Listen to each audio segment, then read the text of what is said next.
Shalom, jemaat dikasih Tuhan. Berjumpa kembali di Lilin Pengharapan. Saat ini saya akan membahas satu firman Tuhan dari kitab Zefanya pasal yang pertama, ayat yang ke-12. Zefanya pasal pertama, ayat yang ke-12 berbunyi demikian. Pada waktu itu, aku, yaitu Tuhan, akan menggeledah Yerusalem dengan memakai obor dan akan menghukum orang-orang yang telah mengental seperti anggur di atas endapannya, dan yang berkata dalam hatinya, Tuhan tidak berbuat baik dan tidak berbuat jahat. Demikian firman Tuhan yang melandasi pertemuan kita pada saat hari ini. Jemaat kasih Tuhan, waktu kita membaca hal ini mungkin kita tercengang-cengang apa yang dimaksudkan dengan firman Tuhan di dalam kitab Zefanya ini. Mengapa Tuhan akan menggeledah Yerusalem?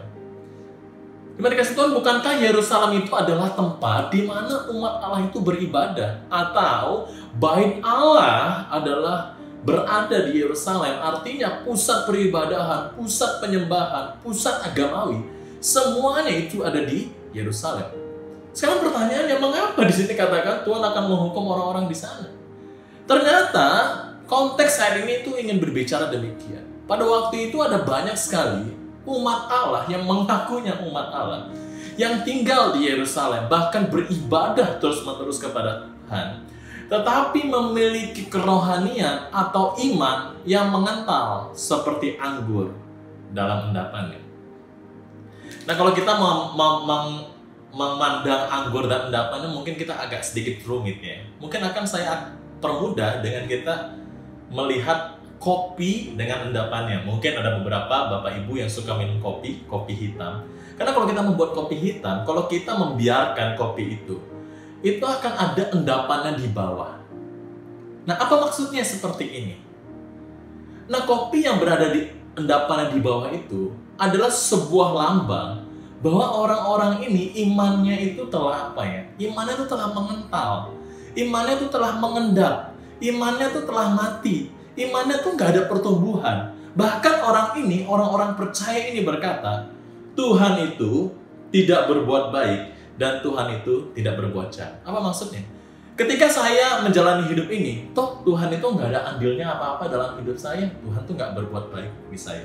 Ataupun ketika saya melakukan kejahatan, Tuhan tuh nggak langsung intervensi menghukum saya. Ya jadi saya pikir ya Tuhan juga nggak berbuat jahat, Tuhan nggak menghukum saya. Jadi saya mau melakukan ini, mau melakukan itu, Tuhan tuh nggak ada sangkut pautnya dalam hidup saya. Sehingga ya sudahlah, saya bodoh amat, saya menjalani hidup saya seperti biasa saja. Nah, firman Tuhan yang ingin mengatakan bahwa orang-orang seperti ini tuh imannya tuh mengental, nggak ada pertumbuhan. Padahal dia orang Kristen, orang yang percaya Tuhan.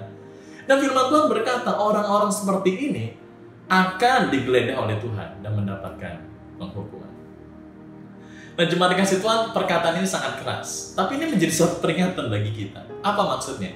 Di dalam masa-masa pandemi seperti ini, mungkin seringkali kita tuh berpikir, Tuhan ini nggak ada intervensinya, nggak ada sangkut pautnya dalam hidup saya. Ya Tuhan nggak berbuat baik. Tuhan juga nggak melakukan sesuatu dalam hidup saya. Seakan-akan ketika saya menjalani hidup ini, ya saya bisa berjalan sendiri. Tuhan itu nggak ada ikut campur dalam hidup saya. Ya sudahlah, saya jadi Kristen KTP saja, saya nggak perlu mendalami iman saya. Cuma dikasih Tuhan, kondisi seperti ini kita harus hati-hati. Karena seringkali orang-orang seperti ini itu lengah, sehingga iman mereka itu mengendap dan tidak bertumbuh. Firman Tuhan di dalam Wahyu, Tuhan tuh berkata, Tuhan tuh nggak suka iman kita tuh suam-suam kuku. Nggak dingin dan nggak panas. Tuhan tuh nggak suka. Tuhan tuh suka iman kita itu bertumbuh, mau di dalam kondisi apapun. Mau Tuhan terkadang terlihat berdiam, hening, dan tidak berbicara, kita harus tetap belajar bahwa Tuhan itu selalu memperhatikan kita. Tuhan itu selalu ada di samping kita. Maka dari itu kita perlu sungguh-sungguh membangun iman kita di dalam Tuhan. Hari ini, bagaimana dengan pertumbuhan iman kita? Sudahkah kita tetap menjalin relasi dengan Tuhan? Sudahkah kita membangun hubungan yang intim dengan Tuhan? Sudahkah kita, sekalipun di dalam keheningan Tuhan, kita tuh berbicara dan menggantungkan seluruh hidup kita kepada Tuhan? Janganlah iman kita mengendap, tapi biarlah iman kita terus bertumbuh di dalam Tuhan. Mari hari ini kita mau sama-sama membangun relasi yang intim dengan Tuhan, supaya kita menjadi anak Tuhan yang menyenangkan nama Tuhan. Amin. Mari kita berdoa. Tuhan, biarlah iman kami tidak mengendap, iman kami bertumbuh dan iman kami terus berbuah bagi nama Tuhan. Tuhan tolong di masa-masa sulit ini, biar kami tetap bisa merasakan Tuhan dimanapun kami berada. Terima kasih Tuhan, mohon berkat-Mu atas kami. Di dalam nama Yesus kami berdoa. Amin. Tuhan Yesus.